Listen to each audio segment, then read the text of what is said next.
వానొచ్చినా వరదొచ్చినా సముద్రం ఉప్పొంగినా ఏదేమైనా ఎవరికైనా సెలవు ఉంటుంది, కానీ ఇల్లాలకి మాత్రం సెలవు అనేదే ఉండదు. ఉదయం లేచిన నుంచి రాత్రి పడుకునేంత వరకు ఏదో ఒక పని ఇంటి ఇల్లాలకైతే ఉంటుంది. జాబ్ చేసుకునే వాళ్ళకి ఆ కాసేపు జాబ్ చేసుకుని వచ్చాక కాస్త రెస్ట్ తీసుకునే అవకాశమైనా ఉంటుంది.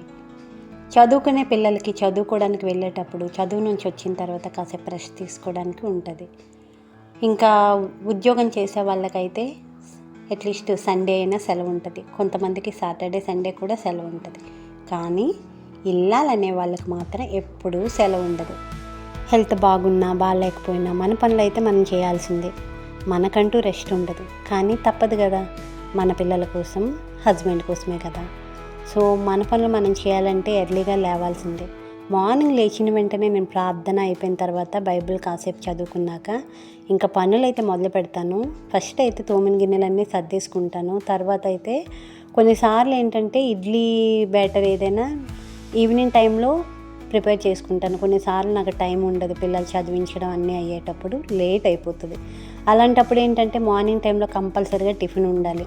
సో నేనేం చేస్తానంటే నైట్ పప్పు నానబెట్టేసుకున్నాక మార్నింగ్ మాత్రం ఆ ఇడ్లీ బ్యాటర్ అనేది ప్రిపేర్ చేసుకోవాలి కదా. సో దానికోసం అయితే ఇడ్లీ రవ్వ అయితే నానబెట్టేసుకున్నాను. ఇంక ఈ మధ్యన అందరం కూడా వైరల్ ఫీవర్తో సఫర్ అయ్యాం కాబట్టి మార్నింగే మేమైతే వేడి నీళ్ళు అయితే తాగుతున్నాము. కూలింగ్ వాటర్ తాగట్లేదు. సో వేడి నీళ్ళు అయితే ప్రిపేర్ చేసుకోవాలి. సో దానికోసం అయితే నీళ్ళు అయితే పెట్టుకుంటున్నాను. తర్వాత పిల్లలు అందరం కూడా మేము మార్నింగ్ అయితే రాగి జావ అయితే తాగుతాము.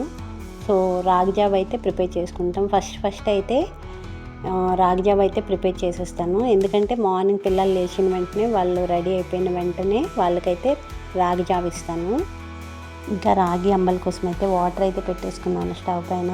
దీంట్లోనే సాల్ట్ వేసేసుకొని దీనికోసం అయితే రాగి పిండి అయితే బ్యాటర్ ప్రిపేర్ చేసుకుంటున్నాను. కొంతమంది నైట్ నానబెట్టుకుంటారు కదా, నేనైతే మార్నింగ్ ఎప్పుడైతే ప్రిపేర్ చేస్తానో అప్పుడే పిండి అనేది వాటర్లో నానబెడతాను. ఇంకా అది మరిగేలోగా ఇది నానుతూ ఉంటుంది కదా. సో ఇలా వాటర్ కలిపి పక్కన పెట్టుకుంటాను. దానితో పాటు ప్యారలల్గా అయితే ఇంకేదైనా పని చేసుకుంటాను. ఇలా అయితే తోమెన్ గిన్నెలు ఉంటాయి కదా నైట్, అవన్నీ కూడా సర్ది పెట్టేసుకుంటాను. ఇలాగా వంట ఒక పక్క చేస్తూ ఇంకా మిగతా రిమైనింగ్ పనులు అయితే చూస్తాను. ఇంకా పిల్లలు అయితే ఇంకా లేవలేదు. వాళ్ళు లేవకముందే అయితే వాళ్ళ కోసం అన్నీ ప్రిపేర్ చేసేస్తాను. మార్నింగ్ బ్రేక్ఫాస్ట్ అంటే వాళ్ళకి ఇడ్లీ, దానికి తోడు ఏదో ఒక చట్నీ చేస్తాను. కొన్నిసార్లు ఏంటంటే వాళ్ళకి దోశలు ఏదో ఒకటైతే చేస్తాను. అండ్ వాళ్ళకు కూడా ఎర్లీ మార్నింగ్ ఏంటంటే ఇంకా రాగి అంబలు తాగిన వెంటనే వాళ్ళకైతే కొద్దిగా రైస్ అయితే పెడతాను. రైస్ అంటే పెరుగు విత్ గింజన్నం అన్నమాట. ఓర్పు అన్నం అయితే పెడతాను.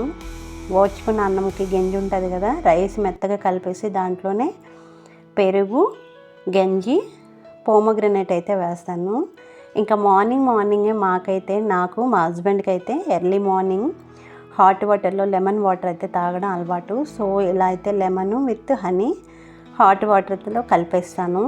సో మార్నింగే ఇంకా బ్రష్ అయిపోయిన వెంటనే ఫస్ట్ అయితే లెమన్ వాటర్ అయితే తాగుతాము. సో ఒక పక్క అయితే వాటర్ అయిపోయింది. ఇంకా ప్యారలల్గా అయితే ఈరోజైతే ఇడ్లీ రుబ్బు అయితే మార్నింగే నానబెట్టాను. సో మార్నింగే ఇడ్లీ రుబ్బు కూడా ప్రిపేర్ చేస్తున్నాను. అది ప్యారలల్గా గ్రైండర్ అయితే రన్ అవుతుంది. సో రిమైనింగ్ పనులు మధ్యలో కలుపుతూ ఇంకా నా పనులు అయితే చేసుకుంటూ ఉన్నాను. సో తేనె, లెమన్ వేసేసుకొని ఇంకా హాట్ వాటర్ అయితే కలుపుకుంటున్నాను. ఇంకా పిల్లలు స్కూల్కి వెళ్ళాక, హస్బెండ్ ఆఫీస్కి వెళ్ళాక ఇంకా పని ఉండదు కదా అని అనుకుంటారేమో.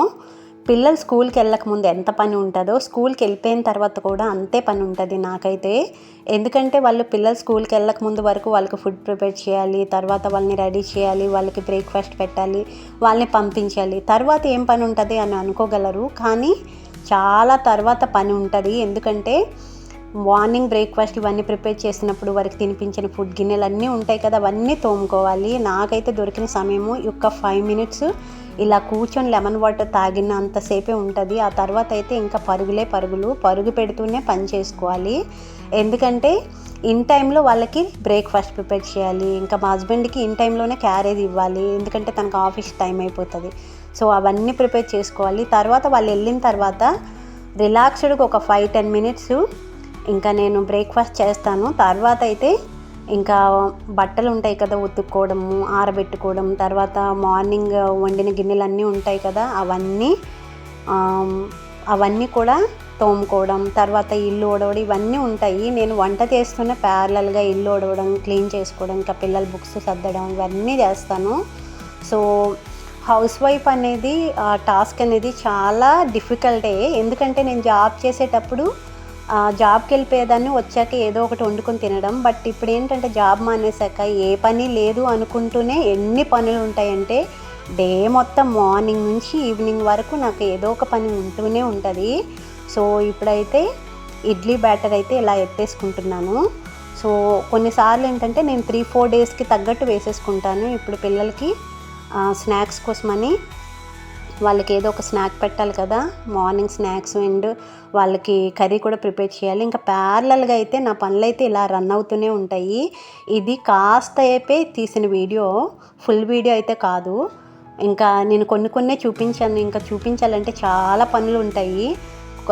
ఫుడ్ ప్రిపేర్ చేసుకోవాలి, ఆ తోమిన గిన్నెలు ఉంటాయి. ఇప్పుడైతే వాళ్ళ కోసం అయితే ఇంకా పల్లీ చట్నీ చేద్దామని పల్లీలు వేయించుకుంటున్నాను. పల్లీ చట్నీ వాళ్ళకి ఇడ్లీ అయితే పెడుతున్నాను. ఇంట్లో అయితే రైస్ తినిపించేస్తాను. ఇంకా అక్కడికి వెళ్ళాక వాళ్ళు ఏదో ఒక బ్రేక్ఫాస్ట్ తింటారు కదా అని వాళ్ళకి ఇడ్లీ అయితే పెడుతున్నాను. ప్యారలల్గా అయితే కర్రీ కట్ చేసుకుంటున్నాను. సో ఇది ఈరోజు బ్లాగు. నచ్చితే లైక్ అండ్ సబ్స్క్రైబ్.